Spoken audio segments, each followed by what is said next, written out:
Hello everyone, আপোনালোক সকলোকে মোৰ আন এটা নতুন ভ্লগলৈ স্বাগতম জনাইছো। আজি ব্যাকগ্ৰাউণ্ডটো অকনমান বেলেগ লাগিছে নেকি চাওকচোন। আজি হঠাতে আহি গলো মিষ্টাৰৰ ডাঙৰ বাৰ ঘৰত। ৰাতিপুৱাতে আহিলো বাৰু। মানে 11টা মান বজাত পালোহি আৰু আহি ভাত পানী খাই মেলি পিছে মোৰ ভিডিঅ' কৰাহে নহল। এতিয়া অকনমান ওলাই যা বুলি ভাবিছো। বহুত দিন হ'ল বিয়াৰ পিছৰ পৰা থ্ৰেডিং কৰা নাই। থ্ৰেডিং কৰি আহোঁগে বুলি ভাবিছো। সো বাহঁতক দেখাম, ঘৰৰ সকলোকে দেখাম। সো বলকচোন এইখিনিৰ পৰা ভিডিঅ'টো আৰম্ভ কৰো। চাই থাকিব ভিডিঅ'টো।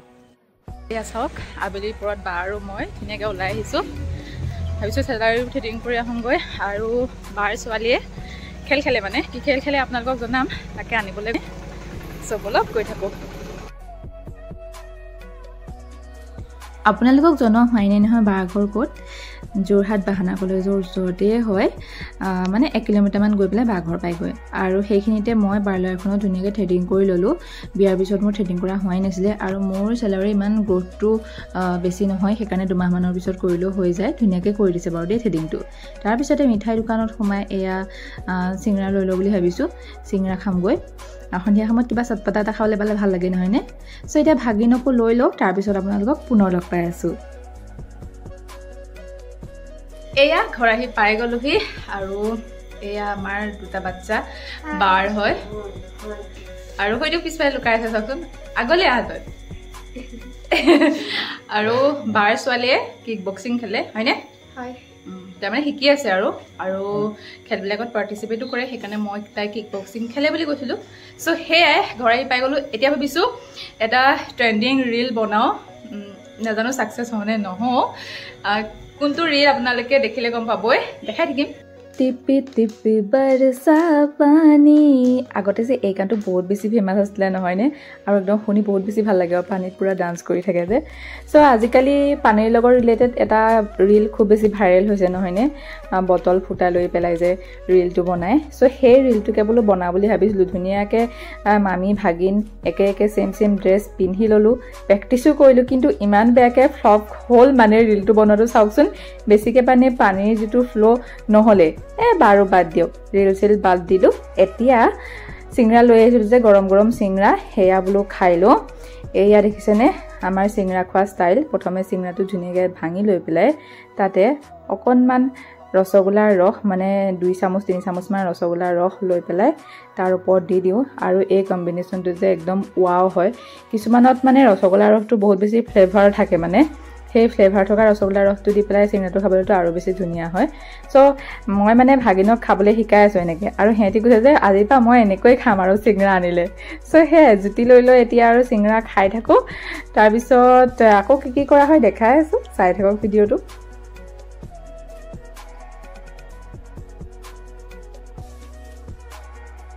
সেয়া যে সন্ধিয়া জুতি লগাই একেবাৰে চিংৰা খাইছিলোঁ, তাৰপিছত ভিডিঅ' কৰা নহ'লেই নহয়। একেবাৰে ৰাতিৰ সাজ বায়ে তৈয়াৰ কৰি থাকোঁতে অকণমান ভিডিঅ' বনাইছোঁ। এয়া আজি ডাঙৰ পিছৰ মাছ বায়ে বনাই আছে, আৰু মইনো কি কৰিম আৰু মই ভাগিন চব মিলি পেলাই এনেকৈ আৰু ভিডিঅ' বনাই আছোঁ।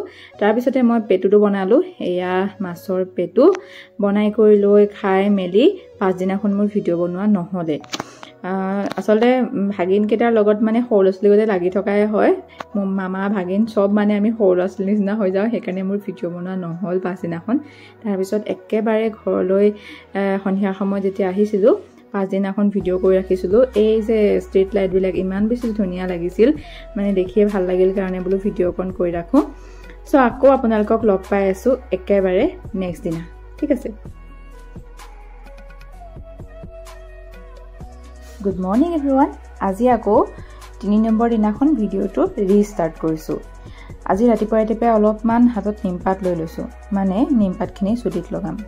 এইকেইদিন গৰমৰ কাৰণে নে চুলিত মোৰ ওকণিয়ে সোমালে নে উফিয়ে হৈছে একেবাৰে গম পোৱা নাই। মুঠতে চুলিখিনি ইমান বেছি খজুৱাইছে, চুলিৰ গুৰিখিনি মানে কিটিক কামুৰি থাকে। সেয়েহে ভাবিছোঁ অলপমান বোলো নিমপাতো সানো। নিমপাত কেৱল আমাৰ চুলিৰ খজুৱতি দূৰ কৰিবৰ কাৰণে ভাল নহয়, ই আমাৰ চুলিখিনি ষ্ট্ৰং কৰিও ৰাখে, চুলিৰ পৰা বেক্টেৰিয়েল ইনফেকশ্যনো দূৰ কৰে, উফি সমস্যাও বিশেষকৈ দূৰ কৰে, আৰু গৰম দিনত যিটো খজুৱতি সমস্যা হৈ থাকে সেইটোৰ কাৰণেতো নিমপাতটো ভালেই হয়। আজি মই নিমপাতৰ পেষ্ট বনাম বুলি নিমপাতখিনি অলপমান উতলাই লৈ পেলাই, মানে পাতটো অকণমান কোমলাই লৈ পেলাই মিক্সিত পিচি এয়া পেষ্ট বনাই ল'লোঁ। লগতে মই 2 চামুচৰ পৰিমাণে নেমু ৰসো মিহলাই দিছোঁ, আন্তাজমতে মিহলাইছোঁ। আৰু নেমুৰ ৰসটো কিন্তু আমাৰ চুলিৰ কাৰণে ভালেই হয় কাৰণ ই আমাৰ চুলিৰ পৰা অফি সমস্যাটো দূৰ কৰাত সহায় কৰে আৰু ভালদৰে মিহলি কৰিলত আমাৰ পেষ্টটো চুলিত লগাবলৈ ৰেডি হৈ গৈছে কিন্তু যেতিয়া মই চুলিত লগালো ইমান বেছি মানে ফাইন হোৱা নাছিলে পেষ্টটো সেয়েহে বোলো নাই অকল ৰসটোকে লগাই দিওঁ পিছত এই নিমপাতৰ পাৰ্টিকলছখিনি চুলিৰ পৰা আঁতৰাবলৈ দূৰ হ'ব সেয়েহে মই ধুনীয়াকৈ চুলিৰ গুৰিৰ পৰা চুলিৰ আগলৈকে ৰসখিনি লগাই লৈছোঁ নিমপাতে আমাৰ চুলিৰ গুৰিত হোৱা যি ইটচিং সমস্যা বা খজুতি সমস্যা সেয়া দূৰ কৰাত সহায় কৰে কাৰণ ইয়াত anti inflammatory anti bacterial properties থাকে আৰু চাবচোন গৰম দিনত চুলিত এবাৰ হাতখন লগোৱাৰ পিছত ইমান বেছি খজুৱাই থাকিবলৈ ইচ্ছা যায় হাতখন এৰাই আনিবলৈ ইচ্ছাই নাযায় হয়নে কিন্তু আপোনালোকে যি নিমপাত ৰেগুলাৰলি লগাব পাৰে ৰেগুলাৰলি মানে কি আৰু সপ্তাহত এদিন বা দুদিনকৈ যদি লগাব পাৰে তেতিয়াহ'লে সেই সমস্যাটো ভাল হয় আৰু ই আমাৰ চুলিৰ পৰা উফি সমস্যা দূৰ কৰাটো সহায় কৰে দ্বিতীয়তে ই আপোনালোকৰ হেয়াৰ গ্ৰথটো ঠিক কৰে কাৰণ ই আমাৰ চুলিখিনি গুৰিৰ পৰাই ষ্ট্ৰং কৰে আৰু আপোনালোকৰ যদি চুলিত উকনি সমস্যা হৈছে বিশেষকৈ সৰু ল'ৰা ছোৱালীৰ চুলিত উকনি সমস্যাটো বেছিকৈ দেখা যায় সেয়েহে চুলিত যদি উকনি সমস্যা হৈছে তেতিয়াহ'লে আপোনালোকে যদি নিমপাতৰ ৰসটো ৰেগুলাৰলি লগাই থাকিব পাৰে তেতিয়াহ'লে প্ৰায় 50% মান উকনি সমস্যাটো দূৰ হয় একেবাৰে 100% দূৰ হয় বুলি বাৰু নকওঁ কাৰণ উকনি বস্তুটো বহুত বেছি বেয়া হয় মানে একদম চুলিৰ পৰা আঁতৰাবলৈ বহুত দিন সময়ৰ প্ৰয়োজন হয় আৰু মেডিচিন ব্যৱহাৰ নকৰিলে বা ডক্টৰে প্ৰেছক্ৰাইব কৰা যদি শ্যাম্পু নলগাই তেতিয়াহ'লে মানে আঁতৰাবলৈ অলপমান দিগদাৰ হয় বাৰু এই নিমপাতৰ ৰসে কিন্তু আমাৰ অকালতে চুলি পকা সমস্যাটো দূৰ কৰাত সহায় কৰে বুলি দাবী কৰে সেইটো বাৰু কিমান সঁচা মই নাজানো তথাপিতো এয়া দেখিছেনে মই এটুকুৰা কপাহৰ সহায়ত ধুনীয়াকৈ চুলিৰ গুৰিত এই নিমপাতৰ ৰসখিনি লগোৱাৰ উপৰিও মই অলপমান গালতো ধুনীয়াকৈ লগাই লৈছোঁ কাৰণ এই ৰসখিনি আপোনালোকে স্কিনতো ব্যৱহাৰ কৰিব পাৰিব আৰু এতিয়া মই ধুনীয়াকৈ এই নিমপাতৰ ৰসখিনি চুলিত ব্যৱহাৰ কৰি ল'লোঁ এতিয়া চুলিত মই 1 ঘণ্টা বা 1.5 ঘণ্টাৰ কাৰণে বা 2 ঘণ্টাৰ কাৰণে এনেদৰে লগাই ৰাখিম তাৰপিছত মই শ্যাম্পু কৰি ধুই দিম যদি আপোনালোকৰো মোৰ দৰে এই সমস্যাখিনি হৈ আছে এবাৰ নিমপাতৰ এই পেষ্টটো লগাই চাবচোন বহুত বেছি ভাল হয় আপোনালোকেও সুফল পাব নিমপাতৰ ৰসখিনি চুলিত 2 ঘণ্টা ৰখাৰ পিছত মই চুলিখিনি শ্যাম্পু কৰি ধুই আহিলোঁ আৰু মোৰ 50% চুলি শুকাই গ'ল এতিয়া খাই আছোঁ মধুৰি মোৰ নতুন ঘৰখনত দুজোপাকৈ মধুৰি আছে সেয়েহে এইকেইদিন ইমান বেছি মধুৰি খাইছোঁ নহয় আৰু ফল মূল খাই থাকিলে ভালেই সেয়েহে এনেদৰে আৰু মধুৰি খাই খাই চুলি শুকুৱাই আছোঁ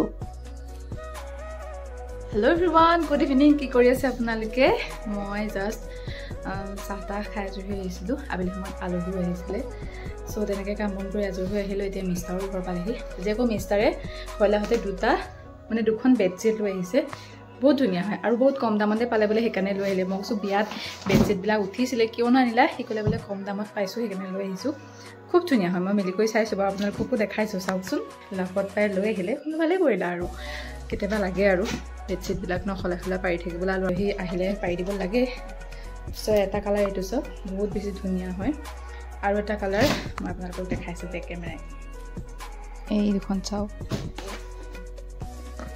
বহুত বেছি ধুনীয়া হয় কালাৰকেইটা বন্ধু বান্ধৱীসকল এইকেইদিন অকণমান ব্যস্ত থকাৰ কাৰণে মোৰ ভিডিঅ' বনোৱা হোৱাই নাছিলে আজি এনেদৰে আপোনালোকৰ লগত ভিডিঅ'টো শ্বেয়াৰ কৰিছোঁ বাৰু আজি মিষ্টাৰে সন্ধিয়া সময়ত লৈ আহিছিলে ম'ম' আমাৰ দুটাৰে প্ৰিয় আৰু আজি মিষ্টাৰকো ভিডিঅ'ত লৈ আহিছোঁ দেই ধুনীয়াকৈ চ' আজি ভিডিঅ'টো ইমানতে শেষ কৰিছোঁ